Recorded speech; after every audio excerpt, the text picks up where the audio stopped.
Salut les amis, j'espère que tout le monde va bien. On se retrouve aujourd'hui pour une nouvelle vidéo.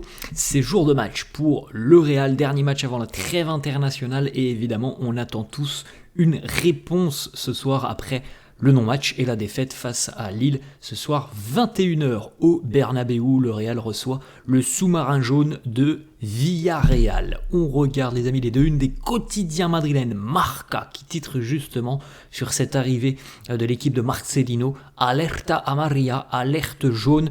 On l'avait vu je crois hier ou avant-hier les amis, la statistique, le sous-marin jaune de Villarreal est la dernière équipe à s'être imposée au Bernabéu. C'était il y a un petit peu plus d'un an et demi maintenant, à peu près, hein, c'était en fin d'année, pas de l'année dernière mais de l'année précédente. Villarreal s'était imposé donc au Bernabéu. Le Real arrive en plus avec pas forcément beaucoup de garanties, mais plutôt des doutes et des questions par rapport à cette rencontre face à Lille et un adversaire de Villarreal qui est une équipe très joueuse, qui prend quand même pas mal de buts depuis le début de saison, mais il est évident que le Real va devoir faire beaucoup mieux que ce que l'on a pu voir face aux Dogs. La une du quotidien AS, Toca espabillar. On pourrait le traduire comme par remuez-vous, bougez-vous, réveillez-vous. On pourrait le traduire un petit peu comme ça. Et il est évident que ce match, comme on l'a déjà dit hier ou avant-hier, les amis, c'est très très important de partir sur cette trêve internationale en laissant une bonne impression, parce que ça fait déjà 3-4 jours là maintenant que il y a beaucoup de choses, beaucoup d'effervescence autour du Real, et on sent bien que la pression est en train d'arriver de plus en plus côté madrilène, donc il va falloir évidemment répondre ce soir et remettre un petit peu l'église au centre du village, dans le sens où il faut absolument sortir une prestation cohérente ce soir face à Villarreal pour calmer un petit peu toutes les tensions qui sont en train d'arriver. 2-3 mots de Carlo qu'on regardera. Hier on avait quelques petites déclats, mais ce que l'on retient surtout de la conférence de presse hier de Carlo, c'est on manque d'intensité, notamment défensivement, et on manque aussi de circulation dans le ballon offensivement, donc grosso modo de vitesse offensivement. On poursuit les amis, on a quelques petites photos, la séance d'entraînement de la veille avec malgré tout ça évidemment beaucoup de sourires côté madrilène. On avait évidemment la présence de Kylian Mbappé, la une là du quotidien AS que l'on vient de voir, c'était cette petite photo hier de Mbappé et Militao, où Mbappé joue un petit peu avec le visage de Militao hier. Mbappé bel et bien présent à l'entraînement, sans aucune gêne particulière, sans souci. Alors ça fait beaucoup parler en France. Je crois d'ailleurs qu'aujourd'hui, la une du quotidien L'Équipe est consacrée à Kylian Mbappé, qui va certainement démarrer, et il y a 99% de chances qu'il démarre ce soir en tant que titulaire, mais qui ne rejoindra pas l'équipe de France. Donc c'est une bonne nouvelle pour le Real. Pour l'équipe de France, pour les supporters de l'équipe de France, c'est surprenant, puisque s'il ne vient pas avec les Bleus, c'est qu'il ne doit pas être en forme et donc il ne pourrait pas jouer avec le Real. Ce qui n'est pas le cas. Donc ce matin, la une du quotidien L'Équipe, c'était une photo de Mbappé avec le titre troublant. On poursuit les amis avec les absences hier à l'entraînement. C'est une bonne nouvelle, l'infirmerie se vide petit à petit du côté de Madrid, avec donc 3 joueurs toujours absents, David Alaba, Brahim Diaz et Thibaut Courtois.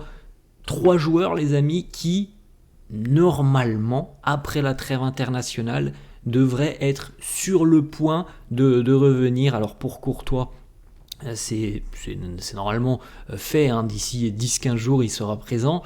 Brahim et Alaba, ça ne devrait plus trop tarder, donc potentiellement les amis, on touche du bois, mais potentiellement dans une quinzaine de jours, si tout se passe bien évidemment pour les joueurs avec leur sélection nationale, dans une quinzaine de jours potentiellement l'infirmerie pourrait être vide, ce qui serait quand même évidemment important. Alors on met de côté le dossier Johan Martinez, qui n'était pas forcément un joueur de l'équipe première, mais potentiellement dans 15 jours Carlo aura un effectif au complet. On continue les amis avec la liste des joueurs retenus par Carlo pour cette réception du sous-marin jaune. On retrouve donc évidemment le jeune Sergio Mestre qui est présent, puisque Thibaut Courtois est blessé. On pouvait avoir des doutes, mais il est bien présent. Eder Militao, alors on l'a vu sortir avec une gêne au niveau de la cuisse, tout de suite la poche de glace après le match face à Lille, mais dès le lendemain, il était présent pour la séance de récupération du côté du Real, donc du centre d'entraînement. Donc au final, il n'y avait pas forcément beaucoup de doutes. Militao est bel et bien présent. On a aussi le retour au milieu de terrain de l'autre côté de Dani Ceballos, qui, on l'a vu, a participé à l'entraînement hier et avant-hier. Donc je pense pas que Dani Ceballos aura du temps de jeu ce soir, mais en tout cas, c'est fait. Voilà, la blessure, c'est derrière lui, il est de retour, et c'est tout de même, évidemment, une opportunité et un choix en plus pour Carlo au milieu de terrain. Et puis, évidemment, on vient de voir les photos de l'entraînement, et très peu de doute, Mbappé évidemment est présent dans le groupe, et comme je vous l'ai dit tout à l'heure, il devrait retrouver sa place de titulaire après avoir manqué la rencontre face à l'Atlético et après avoir été remplaçant et être entré en cours de jeu face à Lille. Une petite photo aussi, regardez, ça c'est Brahim Diaz hier, donc dans le gymnase, en train de travailler, certainement en train de travailler un petit peu sur le plan explosivité, trabajando un día menos, le travail une journée en moins. Donc on peut penser que pour Brahim, lui aussi, le retour est prévu vraisemblablement d'ici une quinzaine de jours, et ça fera aussi beaucoup de bien au groupe. On jette un coup d'œil, les amis, j'ai la composition du quotidien As, j'ai pas pu trouver celle du quotidien Marca. Et de toute façon, je pense qu'il ne doit pas y avoir énormément de changements entre les deux quotidiens. As nous propose donc Lounine dans les buts, évidemment. Tchouaméni en charnière centrale, donc peut-être une précaution par rapport à Eder Militao, à voir, on verra comment ça s'organisera tout ça. Donc Tchouaméni en charnière, Rudiger évidemment qui l'accompagne, Mendy à gauche, Carvajal à droite, un milieu de terrain composé de Bellingham, Camavinga et Valverde, et puis donc le trio de retour en attaque, Vini, Mbappé et Rodrigo aussi, qui devrait donc être titulaire ce soir, et ça fera, je pense, aussi beaucoup de bien, mais c'est quand même une composition assez particulière, avec Tchouaméni potentiellement en charnière centrale. On verra, franchement on verra, les amis. Parfois le quotidien As, je trouve, n'est pas toujours très fiable au niveau de ses compos d'équipe, donc de toute façon réponse ce soir. On enchaîne, les amis. 2-3 petites déclarations de Carlo, pas très intéressantes. La conférence de presse hier de Carlo Ancelotti, il a martelé souvent les mêmes choses. Oui, c'est une bonne opportunité pour nous de relever la tête, on manque d'intensité, on manque de mobilité offensive. C'était grosso modo tout ce que l'on pouvait retenir de la conférence de presse de Carlo hier. Il nous dit: nous ne sommes pas la meilleure version de nous-mêmes en ce moment, on manque d'intensité. Les critiques sont justifiées après notre dernier match, maintenant il est temps de corriger les choses rapidement, nous devons faire beaucoup mieux. Autre déclat, il nous dit: nous ne sommes toujours pas à notre meilleur niveau. Certains joueurs aussi ne sont pas à leur meilleur niveau. Nous sommes très très loin de d'où on devrait être. On manque d'intensité sur le plan défensif et on manque aussi de rotation, de mobilité, de vitesse dans le domaine offensif. Autre déclat de Carlo sur Kylian Mbappé et tout ce que l'on peut entendre donc autour du Real, de l'équipe de France. Kylian s'est entraîné normalement. Voilà la réponse de Carlo, qui a aussi dit c'est l'équipe de France qui a eu le dernier mot. Didier Deschamps a décidé de ne pas le sélectionner. Alors ça peut faire débat, est-ce qu'il est privilégié avec l'équipe de France? Oui, certainement, c'est le capitaine de l'équipe de France, c'est le capitaine choisi par Didier Deschamps, donc oui, il y a certainement des privilèges là-dedans. En tout cas, nous, en ce qui concerne la partie Real, c'est une bonne nouvelle, il n'y a pas de doute là-dessus, c'est une très bonne nouvelle que Mbappé ne rejoigne pas l'équipe de France. Il va pouvoir se reposer, se refaire une petite santé pendant une quinzaine de jours pour, on l'espère, revenir en pleine forme et en grande forme d'ici 15 jours, parce qu'il y aura des échéances importantes, évidemment, les amis, vous le savez, avec la Ligue des Champions, puisqu'il va falloir relancer la machine après les points perdus, et puis on rappelle évidemment fin du mois d'octobre le Classico. On continue, les amis, avec une autre déclat de Carlo sur Arda Güler. C'est particulier quand même, les amis, parce que Carlo nous le rabâche déjà depuis l'année dernière. c'est un joueur qui va avoir des opportunités, c'est un joueur qui a un avenir du côté du Real Madrid, et pourtant, rendez-vous compte quand même que Endrick, il a déjà démarré un match de Ligue des Champions en tant que titulaire avec le Real, après son deuxième match en Ligue des Champions. Endrick, il a déjà démarré Arda, il n'a toujours pas eu cette opportunité. C'est quand même assez particulier parce que Carlo continue de rabâcher qu'il aura plus de temps de jeu, qu'il aura un rôle plus important. Force est de constater que pour le moment c'est toujours un peu compliqué et que Arda est évidemment, je pense, déçu et limité dans son temps de jeu. Il nous dit Arda, il a un rôle plus important que la saison dernière. Alors oui, c'est vrai, il a un rôle quand même un peu plus important que la saison dernière. En même temps, la saison dernière, il a été blessé très longtemps. Et puis, sur la fin de saison, où il n'y avait pas forcément d'enjeu en Liga, eh bien, on lui donnait du temps de jeu. Il nous dit la compétition la compétition dans l'équipe est importante. Ce n'est pas facile de trouver une place dans le 11. C'est vrai, mais je pense qu'il mérite quand même, de par ses entrées en jeu, je pense que Arda mérite quand même une considération un petit peu plus importante, et c'est une saison qui selon moi va être assez importante pour Arda dans sa gestion du temps de jeu, puisque à son âge, je pense que s'il n'y a pas beaucoup de temps de jeu cette saison, on peut malheureusement avoir une mauvaise surprise en fin de saison, et tous les supporters du Real évidemment veulent le voir continuer, mais il faut lui donner un petit peu plus que, selon moi, un petit peu plus que ce qu'il a à l'heure actuelle.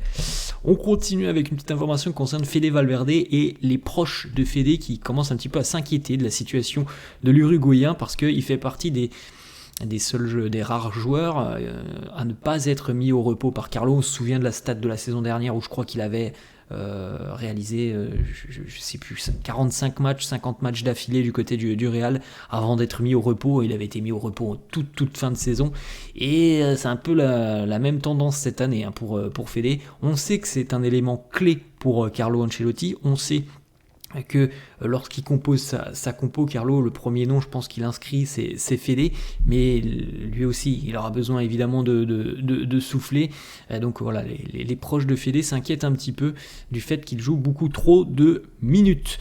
Une petite information les amis, selon Josep Pedrerol, donc présentateur célèbre du Chiringuito, Kylian Mbappé aurait fait une promesse à ses coéquipiers dans un contexte qui est assez compliqué quand même sur le front de l'attaque du Real, puisque on en a parlé, on attend quand même beaucoup mieux de ce trio qui est considéré comme le trio magique en attaque, peut-être qu'il n'y a pas meilleur trio en attaque dans le monde, mais voilà, quand même, depuis le début de saison, on reste un petit peu sur notre faim.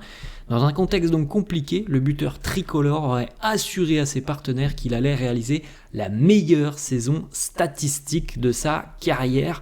C'est pas compliqué, il se serait fixé la barre des 50 buts cette saison avec le Real, ce qui est quand même assez fou les amis, dans le sens où Mbappé n'a jamais dépassé la barre des 44 réalisations, et d'ailleurs c'était l'année dernière avec le Paris Saint-Germain. Donc ce sont des très très hauts standards, de très hauts objectifs que s'est fixé Mbappé. Alors évidemment il en est capable, mais on peut aussi se dire quand même que c'est quand même un objectif élevé pour lui, puisqu'il n'a jamais atteint cet objectif des 50 réalisations.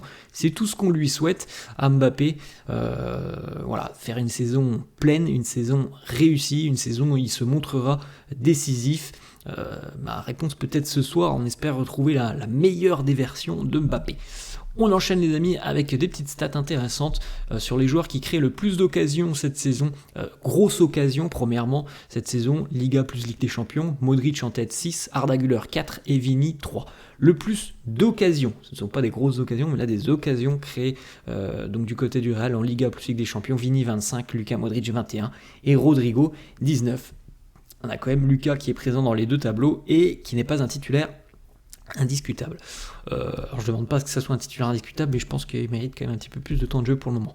On poursuit avec une information concernant le jeune Joan Martinez, évidemment toujours blessé, les amis, on n'est pas prêt de le revoir, ça sera peut-être en fin de saison. En tout cas, selon Marca, Joan Martinez aurait signé hier son renouvellement de contrat avec le Real, ce qui serait évidemment une très bonne nouvelle, puisqu'on a pu voir en tout début de saison, sur les matchs amicaux notamment, qu'il était quand même très doué, ce jeune joueur, et qu'il aura certainement un avenir au plus haut niveau dans quelques années, et peut-être même un avenir très important du côté du Real. On poursuit les amis et on félicite les féminines du Real qui font un sans faute pour le moment. 7 matchs, 7 victoires, 5 sur 5 en championnat, 2 sur 2 pour les qualifications à la Ligue des Champions, 20 buts inscrits, 3 buts concédés, 4 clean sheets, et puis elles sont en tête de la Liga espagnole féminine de football. Il y aura évidemment encore une fois un gros duel avec le Barça qui reste tout de même le grandissime favori dans le football féminin.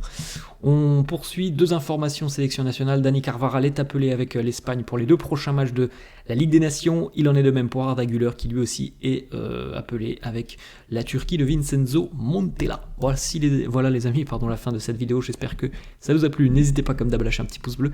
Merci à tous ceux qui le feront. N'hésitez pas non plus à vous abonner à la chaîne. Je vous laisse et je vous souhaite une bonne journée. Ciao.